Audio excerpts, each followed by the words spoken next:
All right. Well, let's kick it off. I'm really excited. We got Anthony Pierri in the house. He's a partner at Fletch PMM, where he helps early stage startups redo and improve their positioning and website messaging. I took a look at your LinkedIn before. You've worn many hats. You've been a music director, founded a full service production company that you ran for more than 7 years. You built and scaled an online community of hundreds of people. You've gone deep in content, launching a podcast that got to 11,000 downloads per episode, and wrote and edit a newsletter that hit over 350,000 subscribers. And then you got into product marketing, where you ran product marketing at an agency called Headway, and now you're a top product marketing voice on LinkedIn and running PMM at Fletch PMM. So a really interesting background, and I've really been enjoying your content on product marketing on LinkedIn, and I'm excited to talk through some things from a little bit more of a demand marketing lens. I think a lot of demand marketers don't have the privilege of working with a product marketer, or they just don't work with a really good one. And so it's one of the highest leverage things we can do is to take the time to up our product marketing skills. And there's no better way to do that than to learn from people like you, Anthony. So excited. Awesome. Yeah, thanks so much for having me. That was the nicest introduction I've ever gotten on any podcast up to this point. That can't be true. That's great. So we got a couple people here, and a lot of people like to consume these in the recorded fashion, but because we have a group, I want to make sure this is collaborative. Let's just go around the room quickly. If y'all want to introduce yourselves. Andy, I'll call on you first. And then sure. Yep. Andy Binkley, founder, CMO at Toriel. We're an interactive demo company. And yeah, that's me. Good to see you, buddy. Yes, I've chatted with Anthony before. I follow him closely. Amazing. Vanessa? Vanessa Bright, Demand Generation Manager at Force Hospitality Software Solutions. Awesome. Amazing. And then Jordan. Hey there, Jordan Tucker. I'm the Senior Demand Generation Manager at Parcel Lab. We're a post-purchase experience software provider. Sweet. Anything in specific y'all wanted to kind of learn about today or take out of today's conversation? Features over benefits. I love that. They matter. That is what we say. That's all I care about. How do we position AI? Because all the products now have AI. How much should we be talking about that the product has AI? Yeah. Yeah, I love that. Eric, how do you usually run these? Should we just take it? I got some questions, and then we'll kick it off. And then yeah, I mean, we have a small group, so if anyone wants to jut in with follow-up questions, anything we're talking about, please do. Right. But yeah, I mean, let's start off. I think where I want to start is, our community is a lot of demand marketers, and sometimes we have a tendency to jump straight into executing campaigns, driving results right away without doing as much of the important kind of product marketing strategy work on the front end as we should to help us move faster down the line. So, and you're in this position all the time when you're talking to executives or leaders and you're trying to educate them about the importance of product marketing and the strategy level work. So if you're in the shoes of like a demand marketer, you're trying to get buy-in from the rest of your team, or just convince yourself even to focus on this product marketing kind of strategy level work. Like, how would you go about making the case for spending time on these type of things? And like, why is this type of work really important? Yeah. I mean, at a foundational level, different segments of people are going to care about very, very different things. And so if you're building demand, like demand from whom, right? Like me and Robert with our service, we had a lot of different ideas of segments that we wanted to go after in the early days. And we've slowly over time tried to continue to tighten our focus, niche further and further until we found a group that really, really has a big problem and we can solve it really well. And so for us, that ended up being founders of B2B, early stage, usually SaaS, and then usually like horizontal, where the product could be used by a lot of different companies, sometimes in similar ways, sometimes in multiple different ways. And so that piece of being like, that's the situation they're in, and then they're trying to write a website or a homepage that is going to explain and speak to all those different groups in a clear way. Like there's just so much pain and struggle in that process. Who do I talk to? How do I speak to multiple groups at once? Which features do I talk about? Which ones do I de-emphasize? Should I be talking more about benefits and outcomes? You know, should we have our own product category? Like just to write that page takes so many different really strategic decisions that are fraught with like, if we go this path, what's going to happen if we go this path? Is it too narrow? Is it too broad? All that stuff. So we focused there, and then all of our demand gen content is with that audience in mind, because the way that we talk about the problem is very different than we had targeted, let's say, product marketers and big Series C, Series D companies. Very different problem set. And even if we have the underlying the same product as a deliverable, the way that we talk about it is going to be so different depending on those different audiences. The way we generate demand is going to be so different. Like take Figma. If you're explaining Figma to a designer, you're going to highlight a whole different set of features than you would if you're talking to a developer who's getting brought in to use it, or like a product manager who's going to do more workshopping and maybe cares about FigJam more or something like that. So like when you're thinking about building the demand, if you don't do the foundational positioning work and the foundational sometimes messaging work also, you can generate demand from the wrong people. And like when we would, at first, when we were really wishy-washy with our positioning, we would get bad fit clients left and right. People would come in, hey, well, can you write our pitch decks? Hey, can you help us with content? Well, I know you do this, and now we don't really get that anymore. The only people who get on sales calls are usually ready to buy and know exactly what we do and are stoked about it. And they're like, this is you're the only people on the planet who do this exact thing. And we knew that when we ran into this problem, you were the people to call. And so whether it's a service company or software, like that's how we think, especially in the early stage startup, like that's what you want. You're the exact solution for this specific person. When they're in this situation, you're the only name that comes up. Oh, that's what you're trying to do? Oh, you've got to look at this company. Their product is the exact thing that you need, versus, something really broad that like, well, maybe we could use it for, you could use it for this. And maybe you guys want it for that, right? Like the specificity of the positioning and the messaging drives how you even generate the demand. Yeah, that's amazing. And so if you're a demand marketer, whether you're, building marketing strategies or running campaigns, are there any kind of data points or leading indicators that you might look at to say, oh, based on this makes me think that the root cause of this is our positioning or our messaging being off? It sounds like from what you just said, a lot of that is lead quality and leads in the wrong ICP coming in, but anything else that you would maybe look at as a leading indicator to make you think that this is the right lever to start pulling? Yeah, I mean, I think it's the same type of things, right? Like who gets the most excited, who has the pain the biggest. I was on this a webinar with this company called Voris, VOURIS. Kyle Van Voris is the guy. He's like a pretty big sales leader, but they talked about it like, where's the leverage going to be the biggest? So like if you help someone this much versus someone else, like you're going to help them go from here to here, like where's the biggest value change as like being an indicator of where you can really help. So like for us, when we were trying to figure it out, like we went broad at first to collect a bunch of different types of people. And then we were like, where's the best fit, right? Where's the most people excited about it? The most people leave the projects being so happy and thankful and like, oh my gosh, this was such a win.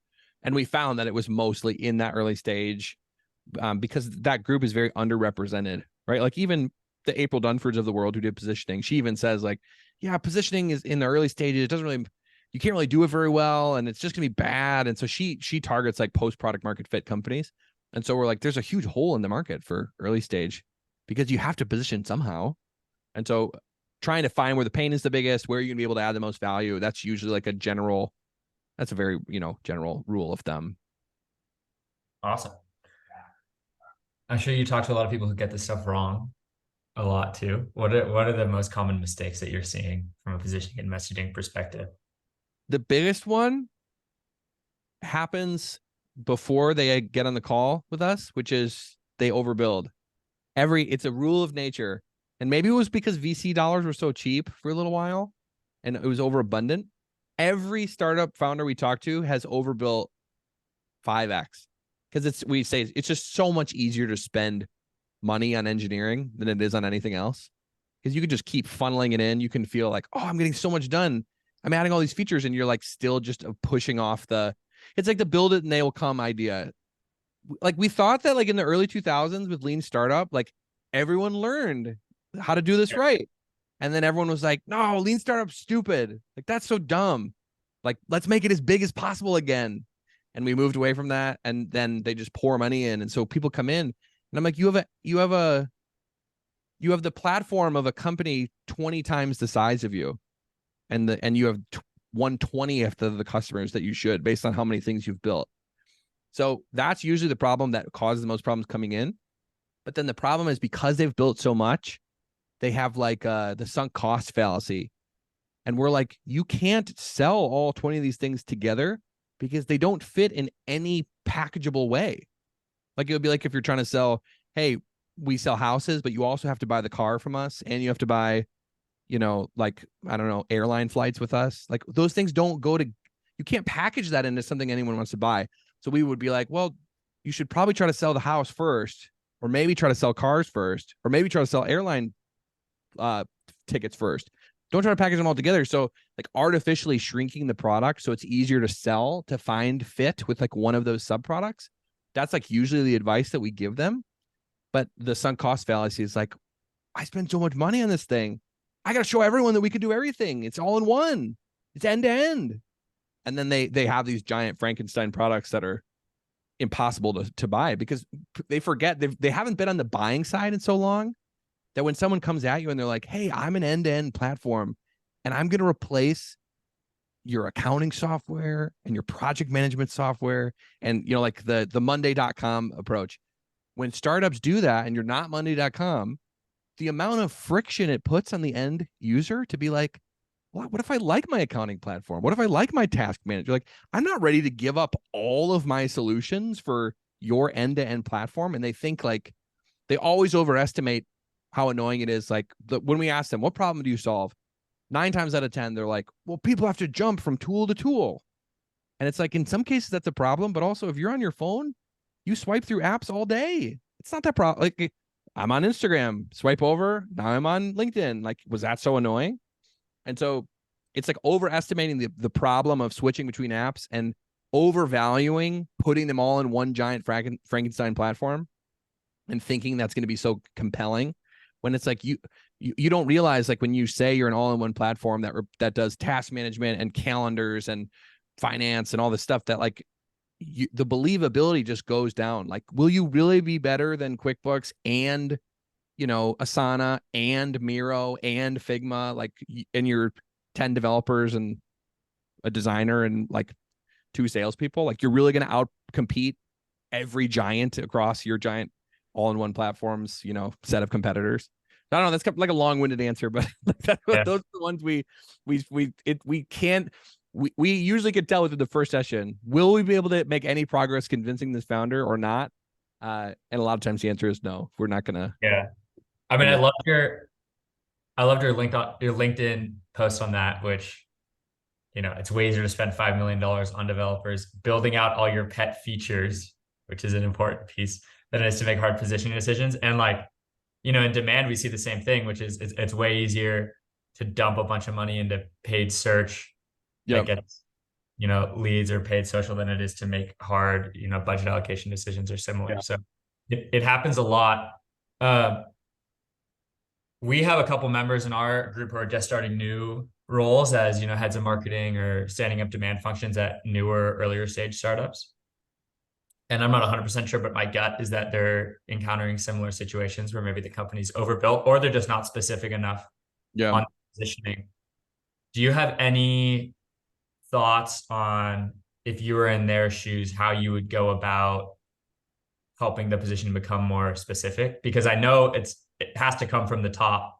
Yeah. But as a new person, if you want your marketing to succeed, you want the positioning and messaging to work. So like, it might be a hard question, but any ways that you can think of that would be really helpful in kind of getting the leadership team on board, or whoever needs to be on board, to focus in?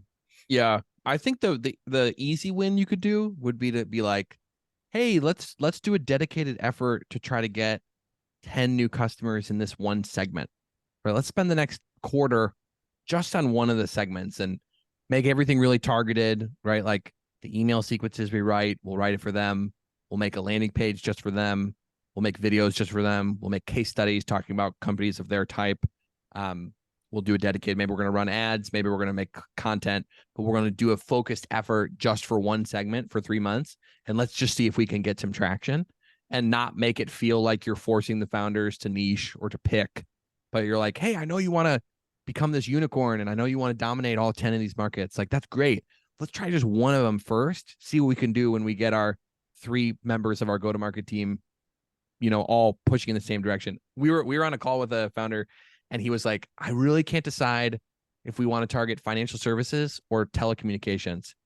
And he was like, if I pick one, I feel like I'm losing like so much of the broader TAM that's out there. And I'm like, you can always do one and then do the other one. Like, once you win in the one, you can expand. And I was like, how many go-to-market people do you have right now? He's like, well, I have two AEs. And I was like, that's like, each of those industries is so large. It's like saying, all right, we're going to send one AE to the top half of the world and the other AE to the bottom half of the world, like, let's go. But it's like, when you point them in the same direction, you're going to get so much more traction than if you have everyone pulling in different, because like, people underestimate how much it takes to win one segment. It's like, why did Amazon start with books? Why didn't they try to sell everything possible in the world at first? Because it's really hard. So once you win in one market, you can use that point of strength to go after the next 2, then to go after the next 5, then the next 10, and it can be exponential in that way. But like, you need to win in those initial ones, which are going to be much smaller. It's like Facebook started at Harvard, then they were elite schools, then they were all colleges, then they brought in high schoolers, then there was anyone in America, and then it was anyone in the world. So it's like slowly expanding, right? Uber did the same thing. They started in specific cities and they expanded on. Tinder started like on specific college campuses, and then they expanded on. So some of the B2B companies, they can't wrap their head around that. So you can work with the CEOs and the executives to not feel like you're forcing them to ditch big parts of their TAM by just saying like, why don't we just try a focused effort? Like, let's just take a quarter, and make it seem like it's a less intense decision. Yeah. That's great. Anthony, when you do that, is it more so like going like website, everything all in on that individual niche category, vertical, and like almost ignoring, like, take the telecom versus finance example. It's like, all right, I'm going telecom and we're not doing finance. That means website, messaging, everything, collateral, all your ads, every single thing you can possibly imagine under the sun. All your AEs are dedicated, focused on just telecom, and you're not giving any thought to finance. Unless they come to you, then sure, like, maybe you will service them, but your efforts are dedicated towards that one niche. And then once you have, gone all in and succeeded in that niche, then you start to branch out into another vertical. But it's not like it's not like you just update your ads to focus on it, but your website still speaks to both. Type of thing. And usually it's like, so a couple things. Those are great points. I think the more things that are pointed in the same direction, the more traction you're going to get, right? We get people coming who are nonprofits. We get service businesses, and they usually will say, I know we're not quite the right fit based on what you guys publicly position on, but could you still help us? And we're like, yeah, we probably can, depending on what it is. Like, I just had a conversation with a B2C company today. It's not our public positioning, but people are still going to use you even if you publicly position for one. And then the other piece is like, you can do like the one piece where you can maybe leave it a little more open-ended is the homepage. You don't always have to have that in case you're collecting people who are coming, and you can do landing pages, sub for industries. You can put industries in the tab, but like I would say, if you're going to run ads, push them to the landing page. If you're going to run content, push them to the landing page. Try to, as much as you can, funnel them to the specific messaging for them. But the other piece that we always talk about is niching doesn't always have to be industry-based or persona-based. Like, you can niche down on a use case, right? Like, we worked with a company that was doing, like, it was sort of like a Google Drive competitor. And they were niching down to the use case of like how, like, talking about the problem, how hard it is for teams to find like creative assets like buried deep into Google Drive. So like they've like creative teams that have all this stuff in Google Drive with all these files. It's like, it's really hard to manage. Like, where was that one? The photograph we took. So they were like going into this niche of like making it the easiest way to find files. And so they were like a Google Drive competitor that had all these different features that made it easy to find things. So they had niched down like in more of a horizontal slice, because they could have also talked about like their product did all these other really cool things around like databases like Google Drive or Dropbox. Like there was a whole piece around permissions, like for different teams and stuff. And there was all these different angles of the use case, but they're like, we're just going to focus in on that use case. So when we talk about like picking an initial segment to go after, it's more of like, it doesn't always have to be like, okay, we're going to be a retail niche, or we're only doing e-commerce. It can also be these horizontal slices, and you're just lopping off some of the other functionality and just talking about the functionality related to one, if that makes sense. Yeah, that's super helpful.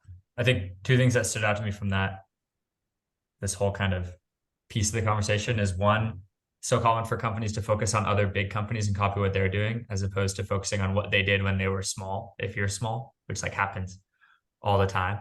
And then I forgot the second takeaway, but that was the main one. Andy, you've been with Toriel, obviously, from the beginning. I would love to like, have you gone through this kind of process before where, y'all have gone too broad and then had to focus in? Have you been too focused and had to go broad, and like any key learnings from that?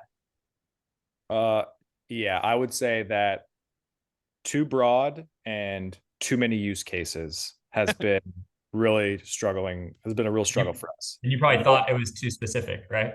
And you were Well, as founders, I'm like, oh, I want to freaking serve everybody, baby. Like because our product can be used by marketing, sales, customer success, product. Like people gravitate towards it. And it was so new that we were like, oh, like whoever comes to us, let's see if this works. Let's sell it to them.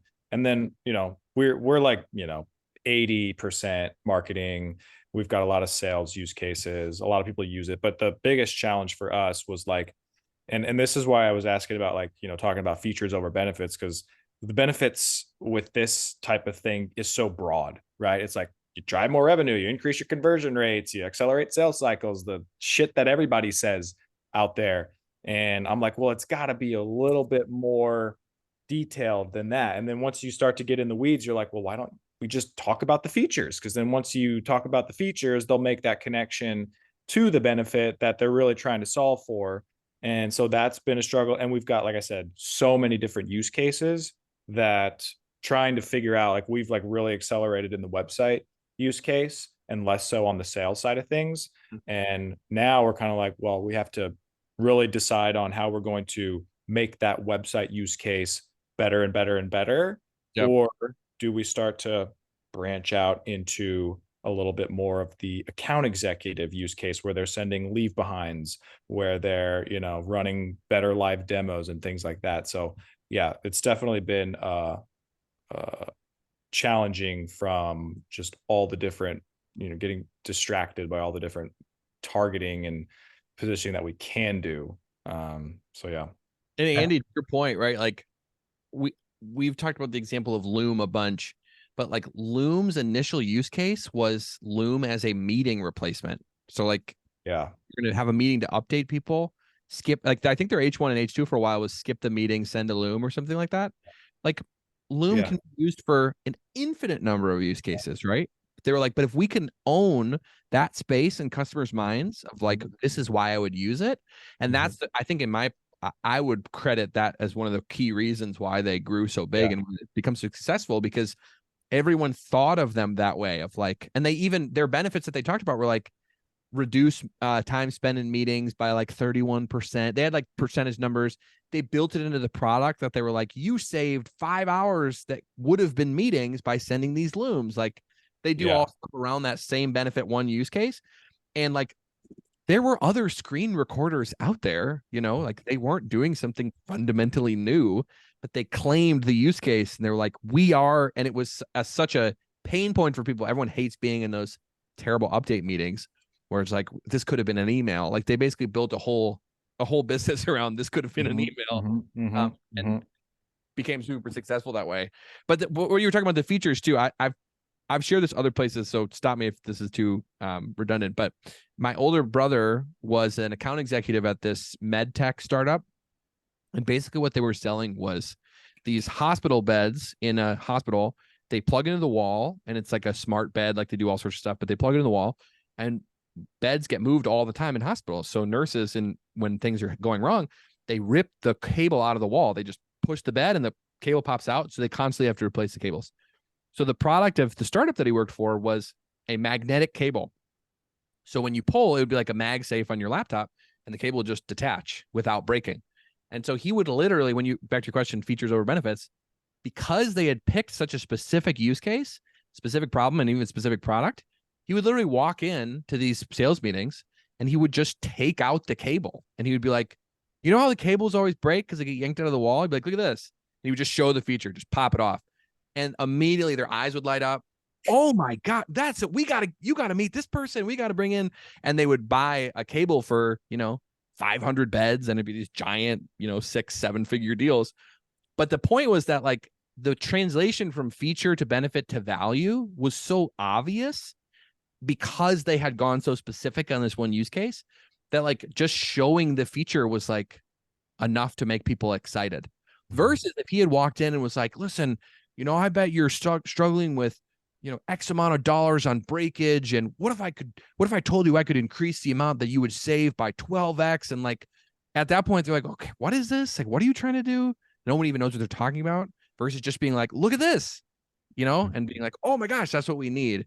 So finding those use cases where you can just show the product and instantly the people's the eyes light up. And that was, in my opinion, that was Loom, when it was like, I can have my face in the corner as I'm narrating what's on the screen. This is amazing, and it was so clear. What about like when you niche into a use case? And again, speaking from experience, the reason that we were very broad is because, and I'll be honest, is because of price. We're a little bit more, or a lot bit at one point, more expensive than a lot of the other players in the space. Like there's other tools like Devadic, Story Lane, Arcade. They've done really well with their like niche use case, but they're more, I mean, they're cheaper, they're more affordable, and we've had to come down in price, but we've tried to play well, you can use it for this, and this, and that's why we're 15,000 or 20,000, right? And then it just creates that whole dynamic where it's like the reason we want to have a bunch of use cases is because we want to be seen as more premium and expensive, because we can't afford to sell for $3,000 a year on a single use case. Yeah, I mean, you're starting to reach the edge of my expertise. Like the pricing strategy is its own world, and I think I would ask like, how did you land on that pricing strategy? Is it there's probably things in there that are broader than where I could help in that regard, right? But usually if you can find, like, as every startup in the beginning is trying to do, you're trying to find mass adoption. You're trying to find it at a price point that makes sense. So yeah, I think the price point question is an interesting one to think through. And it's like, people buy software, not companies. So like, you're not selling to companies, you're selling to people. So like, if you're selling multiple use cases, you would have to have someone who actively cares about all of the use cases, which is like what ends up happening. The trade-off is, the closer you get to the ground level with a use case, the more resonance you'll have, because people will understand the problem. When you start layering on multiple use cases, you just have to go higher up in the org. And the further you go up in the org, the less motivated they are to buy software. Like a lot of people are like, well, really, at the end of the day, my champion is the CEO. If the CEO is not bought in, we're not getting the deal moved. So that's my buying champion. And they're targeting like large mid-market or smaller enterprise. I'm like, dude, if the CEO of an enterprise company is actively meeting with AEs to buy software, like the board should be a little concerned. They should be like, what are you doing? Like, why are you not doing your job? Why did you meet with this AE 3 times? Like, don't you have VPs and directors to do this stuff? But they're like, well, the CEO would be the only one high enough to oversee all these 5 departments that we're trying to sell to. And it's like, yeah, but they're also going to be so far removed from any of the problems that they're not going to be very motivated to meet with procurement and talk to legal and meet with the AE and bring in the technical people to make sure it works. And so it's like, it's a mix, right? Of like, I think usually if you're going to do the pricing, like where you want to get a lot of use cases, it's almost always better to come in with one specific wedge, lower price point, and then upsell, cross sell to the other ones. Like just as a general rule of thumb, or at least what we've seen has been better versus selling the end-to-end platform, because you're just, unless they're all like sales use cases, right? And you're selling to the head of sales, but everything is sales related. Once you start going cross department, it becomes infinitely harder to sell, because who can oversee a purchase for the marketing, sales, and customer success all at the same time? It's going to have to be someone so senior. They're going to be so removed from the day to day, and they're not going to have any motivation to like push the deal through. And you just talked about that too, didn't you, on Marketect, where you're talking about message to the champion, like Yes. always message to the champion. Yes, because they like, so it was funny. My dad was a like senior PR manager at this company for a while, and there was an AE who was trying to sell, like he was actively trying to buy this software for their company. My dad was. And so this AE was working with them, and you guys know B2B sales cycles, they're 6 to 12 months. So my dad had to meet with all these different stakeholders to get this pushed through, right? He had to meet with this VP and this director and legal, and he kept going back with this AE. And like, to have someone in the trenches with your salesperson for that long, if they're super senior, they're just not going to do it. You know, they're just so much less likely. Or if you can get someone a little bit lower, they'll have way more, like gusto to keep it going. And you can help give them the ammunition to convince the higher ups, right? Like you can say, we need to get a meeting with this. Like that's what the good account executives do, all the multi-threading stuff and targeting multiple different decision makers. The Reforge example. Yes, the Reforge example. I love that one. Yeah. And you had another post recently that I thought was really interesting, where you're talking about when you have calls with champions, you just ask them what brought you on the call today. And they'll never say the benefits. They'll say something in between the features and the benefits, or maybe the features, but they'll say something like, I'm trying to get, dial in my website positioning, or I'm trying to solve this very specific problem. And then it's obviously a salesperson's job to pull back the onion and find the pain and ROI and everything. But that data point sounds like that can be the features or like mini benefits that you speak to with the champion. You just mimic their language back to them. Yeah, because if you're talking to people who are actively buying software, they care about the features. You know what I mean? Like, unless you're going to someone who's not actively buying software and trying to convince them to do it, which is a lot of cold outbound, right? If I could just get this VP in the room with me, I can convince them. But like for the people who are looking to buy software, they're like, oh, everyone on our team keeps struggling with this really annoying thing. Oh, there's software that fixes that. Like, oh, that's great. We should meet with them.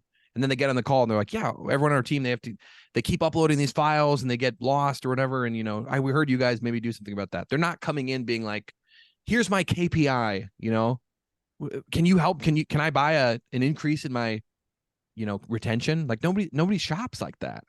Mm-hmm. Yeah. Have you ever done any like psychology research around why people literally don't care about benefits?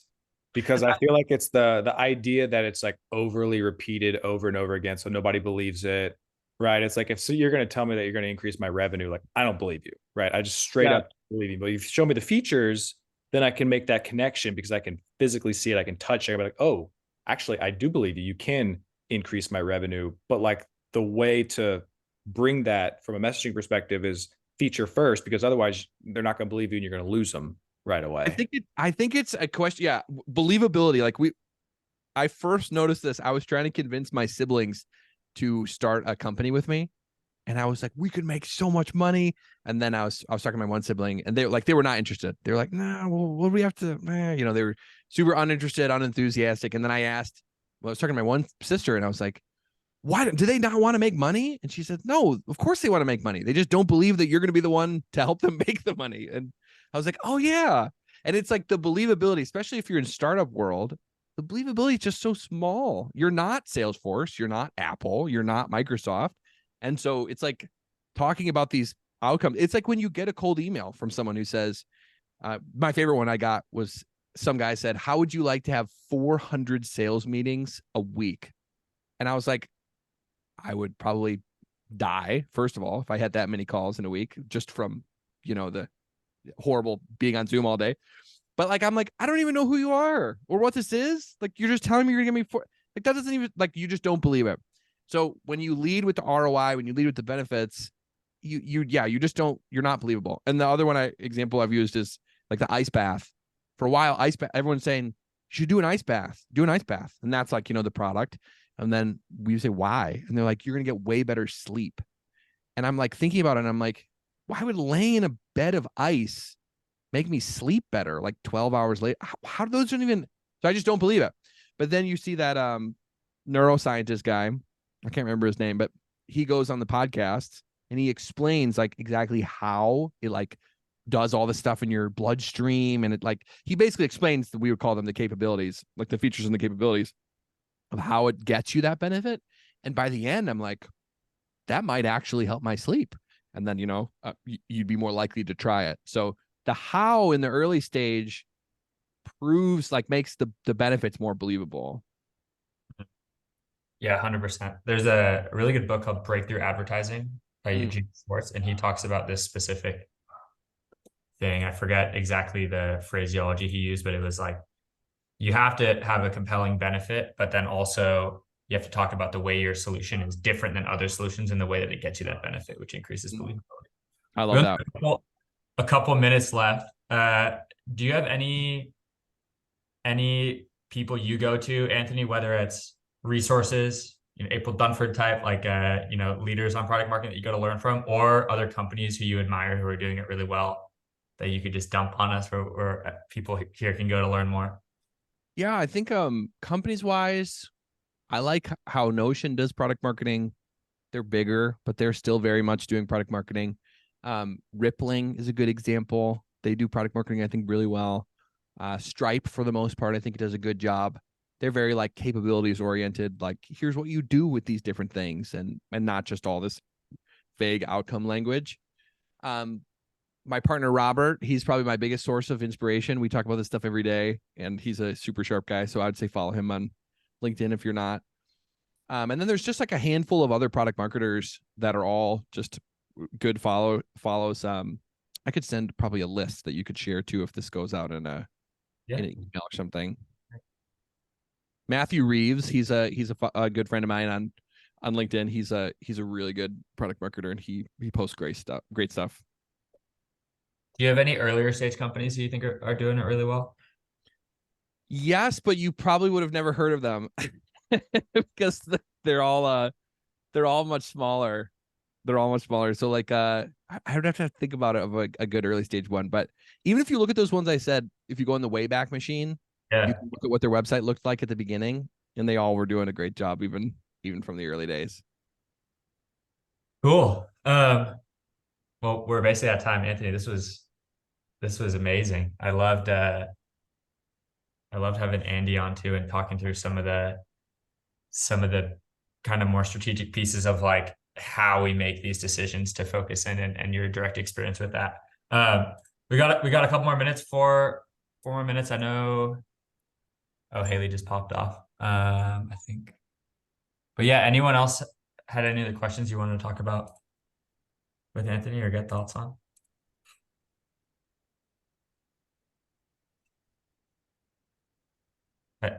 We're not hearing you, Andy. I don't know if you were saying something or... Oh no, I was reading from the thing. I've been talking the whole time, so I'm gonna keep quiet. Cool. Well, Anthony, plug yourself quickly. Where can people go to learn more about Fletch or yourself? Yeah, my LinkedIn's a great starting point. If you send me a connect request, I basically accept everyone. Usually I'll send you a DM, say hey. Or Fletch PMM is our website. And probably like if I was going to plug a product, we have a Notion database of all of our best practices, everything we've ever posted on LinkedIn, and all the Figma templates that are like editable for any of our canvases and things like that. We charge like $50 for it. So that's on my LinkedIn in the featured section. And yeah, that's probably a good way to get a deep dive into what we think about this type of stuff. Amazing. That is, just taking notes. That's awesome.